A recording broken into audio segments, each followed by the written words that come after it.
নাই মানে চাই দে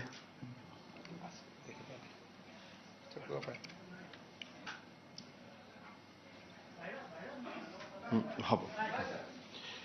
সাংবাদিক বন্ধু বান্ধৱীসকল, আজি আমাৰ সাপ্তাহিক কেবিনেট বৈঠক অনুষ্ঠিত হয় আৰু কেবিনেটত কেইটামান অতি গুৰুত্বপূৰ্ণ সিদ্ধান্ত গ্ৰহণ কৰা হয়। মই এফালৰ পৰা আপোনালোকক ক'ব খুজিছোঁ। প্ৰথম, আপোনালোকে জানে যে আমাৰ মিছন বসুন্ধৰাৰ শেষ সময়ৰেখা 3ৰ সময়ৰেখাটো হৈছে 31 ডিচেম্বৰ। কিন্তু আমি এটা কথা বিভিন্ন জনৰ পৰা এটা আপত্তি পাইছিলোঁ যে যিখিনি নামঘৰ, মন্দিৰ বা ক্লাব বা এডুকেশ্যনেল ইনষ্টিটিউশ্যনে বসুন্ধৰা 3ত মাটি ল'ব খোজে, তেওঁলোকে প্ৰথমতে পঞ্জীয়নভুক্ত হ'ব লাগিব। গতিকে পঞ্জীয়নো কৰা আৰু বসুন্ধৰাত মাটি আবেদন কৰা, এই দুইটা কৰোঁতে মানুহে কিছু অসুবিধা পাই আছিলে। গতিকে আজি আমি কেবিনেটত এটা সিদ্ধান্ত গ্ৰহণ কৰিছোঁ যে বসুন্ধৰাত আবেদন কৰিবৰ কাৰণে পঞ্জীয়নৰ প্ৰয়োজন নহ'ব, কিন্তু যেতিয়া তেওঁলোকক মাটি দিয়া হ'ব, মাটিটো লোৱাৰ আগতে অৰ্থাৎ সেটেলমেণ্ট অৰ্ডাৰটো হোৱাৰ আগতে তেওঁলোকে পঞ্জীয়নভুক্ত নিজকে কৰি ল'ব লাগিব। অৰ্থাৎ তেওঁলোকে প্ৰায় 3-4 মাহ এটা অতিৰিক্ত সময় পাই যাব। প্ৰথম আবেদন হয়, আবেদনৰ পিছত আবেদন পৰীক্ষা হয়, ভূমি উপদেষ্টা সমিতি বহে আৰু ভূমি উপদেষ্টা সমিতিয়ে সেই অনুষ্ঠানটোক অফাৰ অফ সেটেলমেণ্ট দিয়ে। পিছত 500 টকা বা 1000 টকা দিলে সেটেলমেণ্টটো হয়। এই যিটো অফাৰ অফ সেটেলমেণ্ট হ'ব, সেই সময়ত পঞ্জীয়নৰ কাগজ দিলেও হ'ব। অৰ্থাৎ আজিৰ দিনটোত অহাকালিৰ পৰা নামঘৰ, মন্দিৰ, শিক্ষানুষ্ঠান, সংঘ, এই গোটেই অনুষ্ঠানসমূহে পঞ্জীয়নৰ কাগজখন নোহোৱাকৈও বসুন্ধৰাত আবেদন কৰিব পাৰিব। কিন্তু সেটেলমেণ্ট পোৱাৰ আগতে বা চূড়ান্ত যিখন পট্টা তেওঁলোকে পাব বা তেওঁলোকে প্ৰিমিয়াম জমা দিব, সেই জমা দিয়াৰ আগতে তেখেতসকলে নিজৰ অনুষ্ঠানটো পঞ্জীয়নভুক্ত কৰি ল'লেও হ'ব। অৰ্থাৎ 31 ডিচেম্বৰৰ পৰিৱৰ্তে তেওঁলোকে 3-4 মাহ আৰু নতুনকৈ সময় পাই যাব। আৰু মই সকলোকে অনুৰোধ কৰিম যাতে এই সুবিধাটো যিহেতু বাৰে বাৰে নাহে, education, religious and cultural institution সকলে তেওঁলোকে যাতে মিছন বসুন্ধৰাত 31 তাৰিখৰ আগতে আবেদন কৰে। আৰু ইতিমধ্যে মই আপোনালোকক কোৱা মতে মিছন বসুন্ধৰা 3টো ৰাইজৰ এক উৎসাহ উদ্দীপনা দেখা পোৱা গৈছে আৰু মিছন বসুন্ধৰাত আবেদনে প্ৰায় 1 লাখ আজিৰ দিনটোত স্পৰ্শ কৰিব আৰু 31 তাৰিখলৈকে যথেষ্ট বাঢ়ি বাঢ়ি গৈ থাকিব। দ্বিতীয়তে, আপোনালোকে জানে যে গুৱাহাটী উচ্চ ন্যায়ালয়ত আমি উত্তৰ গুৱাহাটীৰ ৰংমহলত প্ৰতিষ্ঠা কৰাৰ বাবে এটা সিদ্ধান্ত গ্ৰহণ কৰিছিলোঁ। আজি ৰংমহলত প্ৰায় 75 বিঘা মাটি প্ৰথম পৰ্যায়ত একুৱায়াৰ কৰাৰ কাৰণে কেবিনেটে অনুমোদন দিয়ে আৰু এই গোটেই কামখিনিৰ কাৰণে আমি মাটিৰ মালিকক প্ৰায় 80 কোটি টকাৰ ক্ষতিপূৰণ দিব লাগিব। অৰ্থাৎ যিখন জুডিচিয়েল টাউনশ্বিপ বনোৱাৰ কাম আছিলে, আজি সি এটা গতি লাভ কৰে। আমি লেণ্ড একুইজিশ্যনৰ যিটো অনুমোদন, সেই অনুমোদন আমি দিওঁ আৰু প্ৰায় 75 বিঘা মাটি আমি গুৱাহাটী উচ্চ ন্যায়ালয়ৰ নতুন ভৱন উত্তৰ গুৱাহাটীত নিৰ্মাণৰ কাৰণে, উত্তৰ গুৱাহাটীৰ ৰংমহলত নিৰ্মাণ কৰাৰ কাৰণে আমি কেবিনেটে আজি সিদ্ধান্ত লয় আৰু লেণ্ড একুইজিশ্যনৰ কাৰণে আজি আমি পুঁজি আবণ্টন কৰোঁ। সোণোৱাল কছাৰী অট'নমাছ কাউন্সিলৰো কাউন্সিলে কিছু এমেণ্ডমেণ্ট বিচাৰিছিল। বিশেষকৈ কিছু নিৰ্দিষ্ট এৰিয়াত তেওঁলোকে সকলো জনগোষ্ঠীৰ পৰিৱৰ্তে অকল সোণোৱাল জনগোষ্ঠীকহে কাউন্সিলত অন্তৰ্ভুক্তিৰ কাৰণে আমাক আবেদন কৰিছিল যে বাকী জনগোষ্ঠী নালাগে, অকল সোণোৱালসকলে কাউন্সিল থাকিলে হ'ব। তেওঁলোকৰ প্ৰস্তাৱ মতে আমি অকল সোণোৱাল সকলক লৈ বা সোণোৱাল জনগোষ্ঠীৰ লোকসকলক লৈয়ে সোণোৱাল কছাৰী স্বায়ত্তশাসিত পৰিষদখন কিছু গাঁৱত আমি নিৰ্মাণ কৰিছো কিন্তু এনেকুৱা নহয় যে গোটেইখনতে নন সোণোৱাল নাথাকিব কিছু গাঁৱত থাকিব কিছু গাঁৱত নাথাকিব আজিৰ কেবিনেটৰ আটাইতকৈ গুৰুত্বপূৰ্ণ সিদ্ধান্ত হ'ল নামৰূপৰ সাৰ কাৰখানা আৰু আজিৰ কেবিনেটত মই আপোনালোকক ব্ৰিফ কৰাৰ মূল কাৰণ এইটোৱে আপোনালোকে জানে যে বহু দিনৰ পৰা ভাৰত চৰকাৰৰ লগত আমাৰ আলোচনা হৈ আছিল নামৰূপ সাৰ কাৰখানাক উজ্জীৱিত কৰাৰ কাৰণে আৰু চতুৰ্থ ইউনিটটো স্থাপন কৰাৰ কাৰণে কিছুদিন আগতে প্ৰধানমন্ত্ৰী নৰেন্দ্ৰ মোদী ডাঙৰীয়াক মই সাক্ষাৎ কৰাৰ সময়ত তেখেতক মই অনুৰোধ কৰিছিলোঁ যে ফেব্ৰুৱাৰীৰ 25 তাৰিখৰ আগতে এডভান্টেজ অসমৰ আগতে এটা হিন্দুস্তান ফাৰ্টিলাইজাৰ বা ব্ৰহ্মপুত্ৰ ভেলী ফাৰ্টিলাইজাৰৰ ওপৰত যাতে এটা সিদ্ধান্ত হয় কেন্দ্ৰীয়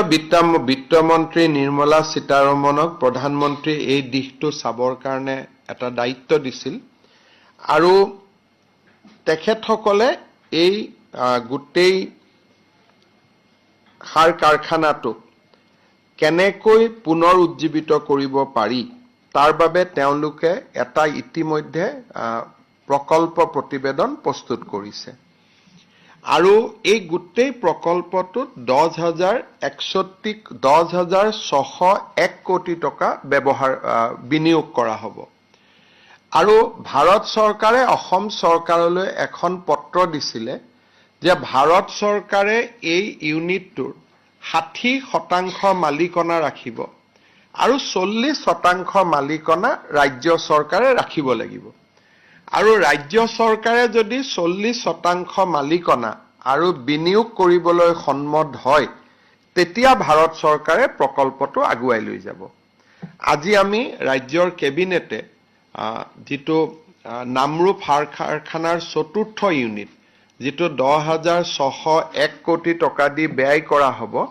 তাৰে 40% ওনাৰশ্বিপ অসম চৰকাৰে ল'বৰ বাবে আজি আনুষ্ঠানিক সিদ্ধান্ত গ্ৰহণ কৰে আৰু মই ভাবো যে এই সিদ্ধান্তটো ভাৰত চৰকাৰক জনাই দিয়াৰ পিছতে বাকি আনুষ্ঠানিকতা ভাৰত চৰকাৰে ক্ষিপ্ৰ কৰি তুলিব তেওঁলোকে আমাৰ সিদ্ধান্তটোলৈকে অপেক্ষা কৰি আছিল আজি আমাৰ কেবিনেটে সিদ্ধান্ত গ্ৰহণ কৰে যে 10,601 কোটি টকাৰ 40% ইকুইটি বা 40% শেয়াৰ বা 40% মালিকনা বা 40% অংশীদাৰিত্ব অসম চৰকাৰে গ্ৰহণ কৰিব আৰু এই সিদ্ধান্তটো আজি কেবিনেটে গ্ৰহণ কৰে আৰু এই সিদ্ধান্তটো গ্ৰহণ কৰাৰ পৰিপ্ৰেক্ষিতত মই বিশ্বাস কৰোঁ যে অসমৰ ৰাইজে অহা এমাহ ডেৰ মাহৰ ভিতৰত বা দুমাহৰ ভিতৰত ব্ৰহ্মপুত্ৰ ভেলী ফাৰ্টিলাইজাৰ কৰ্পোৰেচনৰ চতুৰ্থ ইউনিটটোৰ বিষয়ে ভাল খবৰ শুনিবলৈ পাব ইয়াতে 12 লাখ মেট্ৰিক টন ইউৰিয়া আৰু এমোনিয়া বনোৱা হ'ব আৰু বৰ্তমান আমি তাতে 1,80,000 টন ইউৰিয়া বনাও মেট্ৰিক টন ইউৰিয়া বনাও সো 1,80,000 মেট্ৰিক টনৰ পৰিৱৰ্তে ই 12 লাখ মেট্ৰিক টনলৈকে ইয়াৰ আকাৰ বৃদ্ধি হ'ব আৰু ই এমোনিয়া আৰু ইউৰিয়া বনাব আৰু অসম চৰকাৰৰ বাবে আৰ্থিক দৃষ্টিকোণৰ পৰা এইটো সহজ সিদ্ধান্ত নাছিলে কিন্তু কাৰণ 40% মানে আমাৰ বিনিয়োগ 4,000 কোটি টকা হ'ব গতিকে এইটো বহুত আমাৰ কাৰণে বা আমাৰ দৰে এখন ৰাজ্যৰ বিত্তীয় দিশৰ পৰা এইটো ইমান এটা ক'ব গ'লে খুব সহজ সিদ্ধান্ত নাছিলে কিন্তু যাতে নামৰূপৰ সাৰ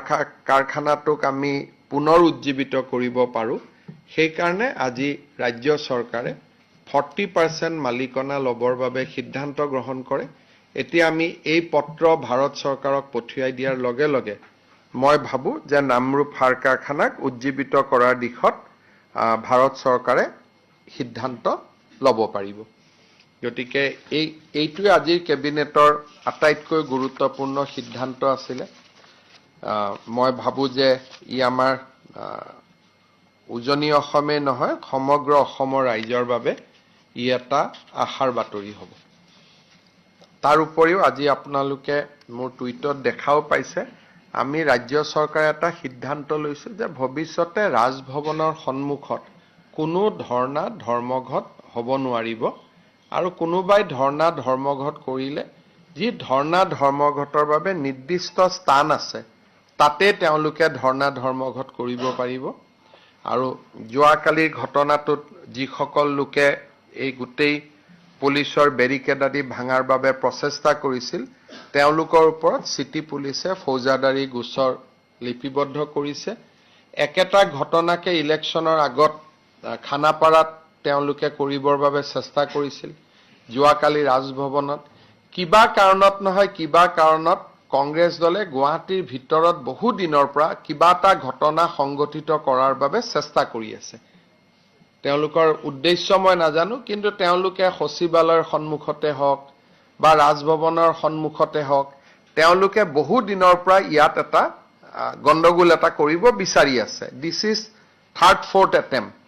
গতিকে মই ভাবো যে এইবাৰ আমি যিসকলক ভিডিঅ'ত দেখা পাম যিসকলৰ ফটো আছে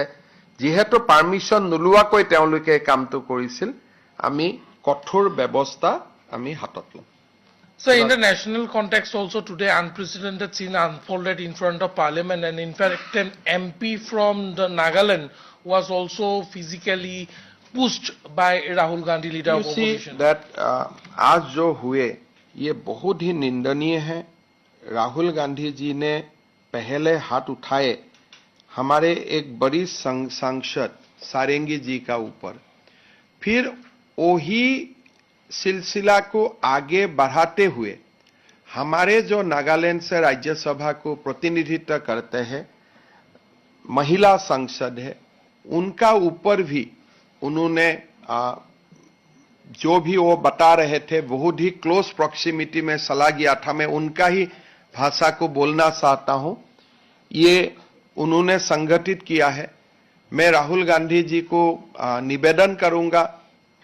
और मैं उनको ये डिमांड भी करूंगा कि आपने जो नागालैंड का महिला सांसद महोदया का ऊपर जो किया है उससे उत्तर पूर्व का जनता बहुत ही क्षोभित है उत्तर पूर्व का जनता बहुत आहत है आप जल्दी जल्दी माफी मांगिए किसलिए हमारे महिलाओं का ऊपर आपने जो अभद्र आचरण किए उससे हमारा लोग काफी नाराज है और ऐसा बात को हम कभी स्वीकार नहीं कर पाऊंगा मैं आपको पहले तो निवेदन सबका व्यवहार कर रहा हूं बट अगर आप निवेदन में माफी नहीं मांगेगा तब हम हमारा तरीका से आपको फोर्स करेगा आप माफी मांगे हमारा जनता को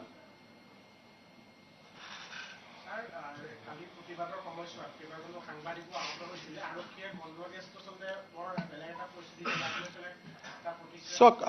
মই ভাবো যে এনেকুৱা ঘটনাত কালি যে গুলি চালনা নহল আৰু সাংবাদিকসকলো সন্মুখত আছিলে তাত কংগ্ৰেছ দলৰ লগত জড়িত নোহোৱা ব্যক্তিও আছিলে যিসকলে প্ৰচেছনৰ নেতৃত্ব লৈছিল তেওঁলোকে তো চাব লাগিছিল যে পুলিচে যদি গুলি চালনা কৰে টিয়াৰ গেছ চলাই তেওঁলোকৰ পৰিৱৰ্তেও কাখত থকা মানুহৰো ক্ষতি হ'ব আৰু তেওঁলোকে ৰাজভৱনত বিচাৰিছিলে কি ৰাজ্যপালটো নাছিলে তেওঁলোকে কিয় তাত গৈছিল মই এইটো কথা আজিলৈকে বুজি পোৱা নাই যত গভৰ্ণৰ মণিপুৰত আছে যদি গভৰ্ণৰজন মণিপুৰত আছে ঘৰটোতো খালী হৈ আছিল গভৰ্ণৰ আছে বুলে নহয় জোৰ কৰি গৈ তেওঁক মেমৰেন্ডাম দিম তেতিয়া আমি কলোহেতেন ঠিক আছে 10 জন আহক 50 জন আহক 5 জন আহক ভিতৰত লৈ গলোহেতেন চাহ খোৱালোহেতেন মেমৰেন্ডাম ললোহেতেন গভৰ্ণৰ নথকা সময়ত তেওঁলোক ৰাজভৱনত কিয় গৈছিল এইটো প্ৰশ্নৰ মই উত্তৰটো বিচাৰি পোৱা নাই যদি গভৰ্ণৰ নাইয়ে তে ৰাজভৱনত আপুনি কিয় গৈছিল আৰু আপুনি গৈ পেলাই এনেকুৱা ব্যৱহাৰ কৰিলে যে তাৰ কাৰণে পুলিচে যদি কালি আপোনালোকেতো টিয়াৰ গেছৰ কথা কৈছে যদি পুলিচে কিবা কাৰণত ফায়াৰিং কৰিবলগীয়া হলেতো ইমান সৰু ৰাস্তা আৰু কোনো মানুহটো তাত প্ৰস্তুত হৈ যোৱা নাই যে ঘটনা এটা ঘটিব গতিকে কংগ্ৰেছ দলে নিজৰ কৰ্মীসকলৰ উপৰিও সাংবাদিকসকলৰো জীৱন তেওঁলোকে এটা প্ৰত্যাহ্বানৰ সন্মুখলৈকে লৈ গৈছিলে আৰু ময়ো জাৰ্নেলিষ্টসকলকো ৰিকুৱেষ্ট কৰিম যে আপোনালোকে এনেকুৱা কাৰণ কংগ্ৰেছ দলৰ বিহেভিয়াৰটো ক'ত কেতিয়া কৰি দিয়ে ঠিক নাই বহুত ওচৰত যাব নালাগে কাৰণ ৰাহুল গান্ধী দিনাখন আহোঁতে আমি খানাপাৰাত দেখা পাইছিলোঁ একেটা কামেই কৰিছিল সিদিনাখনো পুলিচ ৰেষ্ট্ৰেইন হৈ থাকিলে নহ'লে সিদিনাখনো টিয়াৰ গেছ গুলী চালনা হ'লহেঁতেন কাৰণ তেওঁলোকৰ গোটেই উদ্দেশ্যটো হ'ল বেৰিকেডটো ভাঙি ভিতৰত সোমাই যাব লাগে এটা ভিতৰত সোমাই গৈ কি পাব ৰাজভৱনত যদি গভৰ্ণৰে নাই ভিতৰত সোমাই লণ্ডভণ্ড কৰাৰ বাদেতো বেলেগ কোনো ৰাস্তা নাই তেওঁলোকে যদি আমাক ক'লেহেঁতেন যে নহয় আমি হুলস্থুল কৰিছোঁ কিন্তু 10 জনক আমাক ভিতৰত যাব দিয়ক 15 জনক আমাক ভিতৰত যাব দিয়ক 20 জনক আমাক ভিতৰত যাব দিয়ক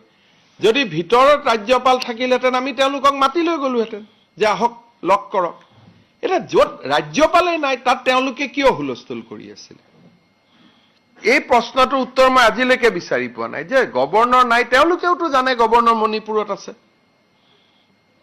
গতিকে তেওঁলোকে তাতে কিয় গৈছিলে ৰাজ্যপাল নোহোৱা ৰাজভৱনটোত কিয় গৈছিলে এইটোৰ এটা মই ভাবো যে কাৰণটো বিচাৰি উলিয়াব লাগে আৰু তেওঁলোকৰ মই যিমান দূৰ বুজো তেওঁলোকে তাতে হুলস্থুল কৰি পুলিচক উত্তেজিত কৰি ফায়াৰিং আদি কৰোৱাব খুজিছিলে আৰু বিষয়টো টিয়াৰ গেছতে সমাপ্ত হ'ল কিন্তু তেওঁলোকে আৰু মই পুলিচকো সুধিছো পাৰমিশন লৈছে নেকি নহয় ইনফৰমেশ্যন দিছে যে আমি যাম ইন্টিমেশ্যন পাৰমিশন বিচৰা নাই গতিকে মই পুলিচক কৈছো গোটেই ঘটনাটো যিহেতু অকল কংগ্ৰেছৰ সদস্যই আহত হোৱা নাই সাংবাদিকসকলো আহত হৈছে সেইকাৰণে বিষয়টো তদন্ত কৰিব লাগে এফআইআৰ কৰিব লাগে মই উদ্দেশ্যটো এতিয়া কাৰো লগত মই কথা পতা নাই মই আজি ইমান দিনে বিৰোধী কৰিছো আন্দোলন কৰিছো কেতিয়াও গভৰ্ণৰ নাথাকা জায়গাত ৰাজভৱনত কিয় যাম থাকা জায়গাতহে যাম গৈ পেলাই তাতে কি হয় আমি যেতিয়া আন্দোলন কৰো তাতে পুলিচে আমাক বাধা দিব আমি কম আমি যাম তেতিয়া এটা আলোচনা হয় যে ঠিক আছে গোটেই যাব নালাগে 10 জন ভিতৰত আহক বা 5 জন ভিতৰত আহক তেতিয়া পুলিচে 10 জন বা 5 জনক ভিতৰত লৈ যায় তেওঁলোকে গভৰ্ণৰক মেমৰেণ্ডাম দি উভতি আহে কালিতো তেনেকুৱা দাবী কৰা নাই যে আমাৰ 10 জনক যাব দিয়ক 20 জনক যাব দিয়ক 50 জনক যাব দিয়ক কোনোতো দাবীও কৰা নাই তেওঁলোকে আৰু তেওঁলোকে নিজেও জানে গভৰ্ণৰ ভিতৰত নাই গতিকে এই গোটেই ঘটনাটো মই আজি কেইদিনমানৰ পৰা দেখি আছো যে এটাটো তেওঁলোকৰ 2 জন নেতা কোনজন বেছি শক্তিশালী সেই এটা প্ৰতিযোগিতা হৈ আছে আৰু সেই প্ৰতিযোগিতাটোৰ ফলত ক্ষতি আমাৰ হৈ আছে ৰাইজৰ যোন ডাঙৰ আমাৰ কোনো আপত্তি নাই কিন্তু 2 জন নেতাৰ মাজত অঘোষিত ৰাজনৈতিক প্ৰতিযোগিতাৰ কাৰণে আমাৰ বেলেগৰ যাতে জীৱন বিপন্ন নহয় সিদিনাখনো আপোনালোকে চাব যে ৰাহুল গান্ধীৰ আগত কোন ডাঙৰ নেতা হ'ব পাৰে তাৰ কাৰণে তেওঁলোকে খানাপাৰাত হুলস্থুল লগাই দিলে আজিও যে মই ডাঙৰ নেতা হ'ম বুলি 2 জনৰ মাজত অঘোষিত ৰাজনৈতিক প্ৰতিযোগিতাৰ কাৰণেও সাধাৰণ মানুহ যাতে বিপন্ন নহয় সেইটো চোৱা উচিত হ'ব থ্যাংক ইউ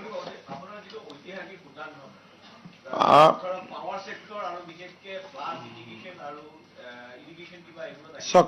4-5টা কথা আমি ভূটানৰ লগত পাতিছো কিন্তু প্ৰথম যে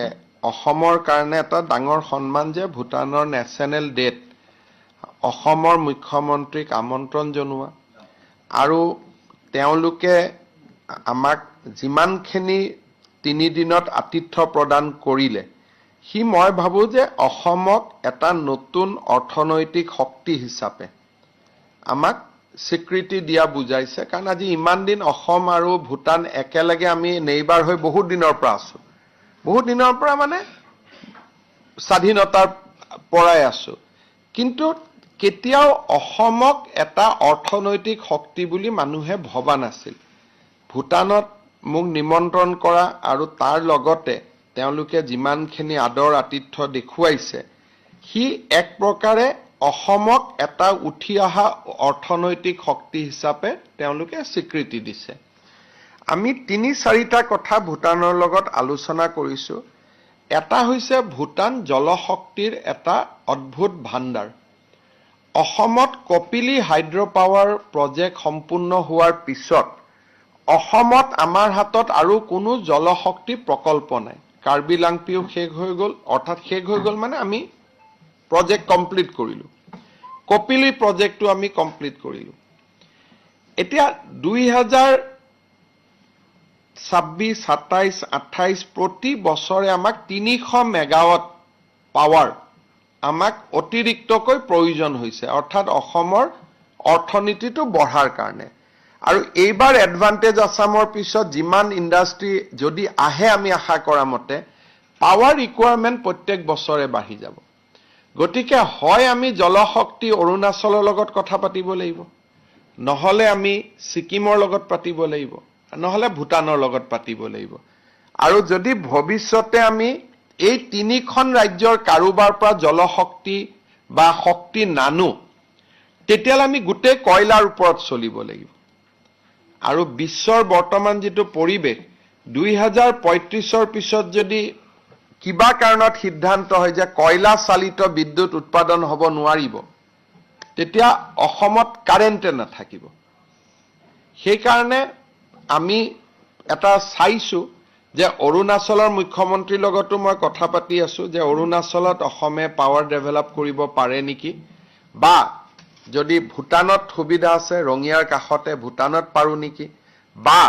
আমি ছিকিমত পাৰোঁ নেকি। 3টা এৰিয়া আমাৰ কনচিডাৰেশ্যনত আছে। গতিকে সেইটো এটা আমি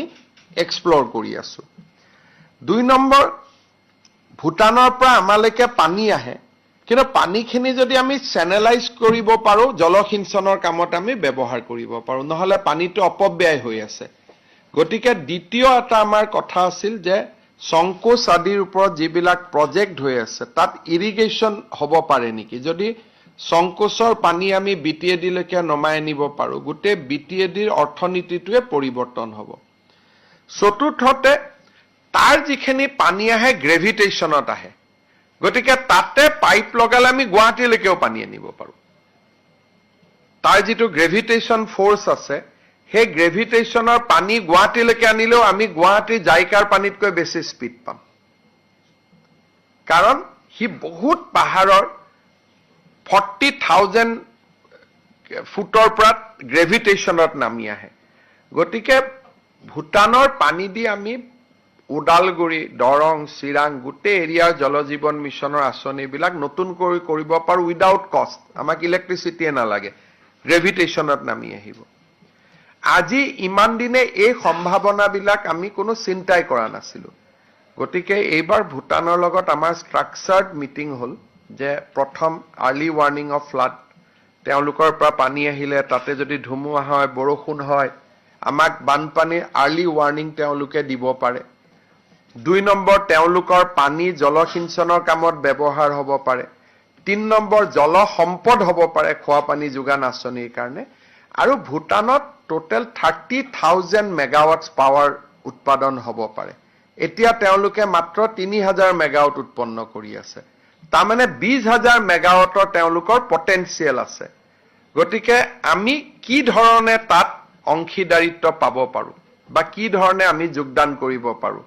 এই গোটেইবিলাকৰ বিষয়ে আলোচনা হৈছে। কিন্তু যিহেতু অসম আৰু ভূটানে একো কৰিব নোৱাৰে, ভাৰত আৰু ভূটানে কৰিব লাগিব, সেইকাৰণে মই ভাবোঁ যে কিছু আলোচনা 25 ফেব্ৰুৱাৰীলৈকে তেওঁলোকো আহিব, ভূটানৰ ডেলিগেশ্যন এডভান্টেজ আছামত। তেতিয়ালৈকে আমি কিছু এই আলোচনাবিলাকক গতি দিবৰ বাবে চেষ্টা কৰিম। ছেকেণ্ড ৰাউণ্ড অফ ডিছকাশ্যন ইয়াতে আমি ফেব্ৰুৱাৰী মাহত আকৌ কৰিম। আৰু কেইবাটাও কাম আমি আইডেণ্টিফাই কৰিছোঁ যে এইকেইটা কাম আমি কৰিব পাৰোঁ। ফাইনেলি যিটো গেম চেঞ্জাৰ হ'ব, গেলেফুত তেওঁলোকে এখন অত্যাধুনিক চিটি কৰিব খুজিছে, খুব ডাঙৰ চিটি, ডুবাই ধৰণৰ, একেবাৰে গ্ৰীণ মাটিত। গেলেফু আৰু অসমৰ মাজত ডিষ্টেঞ্চ 10 কিলোমিটাৰো নহয়। গতিকে গেলেফুখন চিটি হ'লে তাৰ যিটো অৰ্থনৈতিক এটা বয়েন্সি আহিব বা অৰ্থনৈতিক গতিবিধি হ'ব, সেই গতিবিধিৰ পৰা আমি কেনেকৈ উপকৃত হ'ব পাৰোঁ তাৰ বিষয়েও ভূটানৰ প্ৰতিনিধি মণ্ডলৰ লগত আমাৰ ডিটেইল আলোচনা হয়। কিন্তু প্ৰথম ভিজিট এইটো, ইট ৱাজ মোৰ এজ এ কাৰ্টচি, কিন্তু ইয়াৰ পিছৰ ভিজিটছবিলাক ইট উইল বি মোৰ বিজনেছ মাইণ্ডেড হ'ব। ये देखिए, नामरूप फर्टिलाइजर को रीएक्टिवेट करने के लिए प्रधानमंत्री जी ने पहल शुरू किया है। असम सरकार को यह पूछा गया है कि क्या अगर ये प्रोजेक्ट किया जाए, क्या हम लोग 40% शेयर असम गवर्नमेंट उसमें क्या ले सकता है। 60% शेयर रहेगा भारत सरकार का साथ, 40% शेयर रहेगा असम सरकार का साथ। आज हमारा कैबिनेट में ये सारे बात को चर्चा किया और कैबिनेट में ये सिद्धांत लिया है कि पहले हम प्रधानमंत्री मोदी जी को धन्यवाद देता हूं कि आपने एक बहुत बड़ा काम जो 2012 से लंबित है, इस काम को आपने हाथ में लिए है। ये असम का लोगों का आशा है, सपना है, इसको आपने क्रियान्वित करने के लिए आपने जो पहल शुरू किया है, इसके लिए कैबिनेट ने आपको धन्यवाद देते हैं। और साथ में हम ये भी स्वीकार करता हूं कि हम 40% उसमें शेयर में हम भी भागीदारी रहेगा। ये पत्र काल या परसों भारत सरकार का पास चला जाएगा, फिर आगे का पहल भारत सरकार करेगा।